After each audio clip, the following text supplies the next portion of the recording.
के तपाईलाई थाहा छ अल्फाले जुन ड्रोन सधैँ आफ्नो साथमा लिएर हिँड्छ त्यो अरू कोही नभई आफूलाई बचाउन प्रयास गर्दा ध्वस्त भएको उसको आफ्नै भाइ बेटा हो भनेर। यो कथा सुरु हुन्छ ल्याबोरेटोरी 1718 कोलम्बो अँध्यारो कोठाबाट। त्यहाँका वैज्ञानिक अक्टाभियसले एउटा यस्तो मेसिन बनाउन चाहन्थे जसको आफ्नै दिमाग र चेतना होस्। उनले अल्फा र बेटा नामका दुईवटा जुम्ल्याहा साइबोर्गहरू तयार पारे। उनीहरू मेसिन भए पनि एउटै सिस्टममा जोडिएका थिए जसले गर्दा उनीहरूले एक अर्काको खुशी र पीडा बराबर महसुस गर्न सक्थे। उनीहरू मेसिन भन्दा पनि बढी दाजुभाइ जस्तै थिए।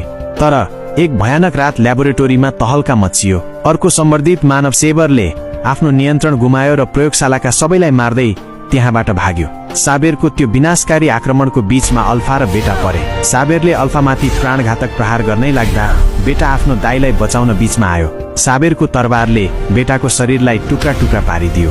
अल्फाले आफ्नो भाइको त्यो अन्तिम छटपटी र मृत्युको डर आफ्नै शरीरमा महसुस गर्यो।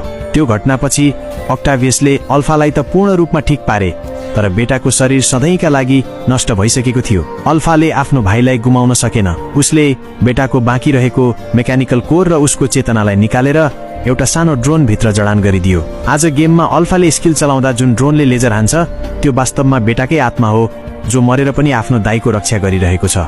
कथा त्यतिमा मात्र सकिँदैन। जब अल्फाले साबेरलाई बदला लिन भेट्यो साबेरले उसलाई गिज्याउँदै भन्यो त जस्तो आत्मा नभएको कबाडको थुप्रोले मलाई हराउन सक्दैनस्।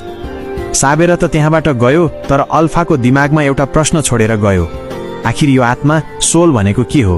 अन्ततः अल्फाले एउटा निष्कर्ष निकाल्यो, आत्मा नै शक्ति हो, सोल इज पावर। अहिले अल्फा आफ्नो भाइ बेटालाई साथमा लिएर ल्यान्ड अफ डनमा भौतारिरहेको छ। उसको एउटै उद्देश्य छ, अझ शक्तिशाली बन्नु, आफ्नो आत्माको खोजी गर्नु र साबेरसँग आफ्नो भाइको बदला लिनु। अल्फा र उसको भाइ बेटाको यो त्याग र प्रतिशोधको कथा तपाईहरूलाई कस्तो लाग्यो? यदि कथाले मन छोयो भने एउटा लाइक गर्नुहोला र यस्तै अरू हिरोहरूको रियल स्टोरी जान्न मन छ भने कमेन्टमा नाम लेख्नुहोला।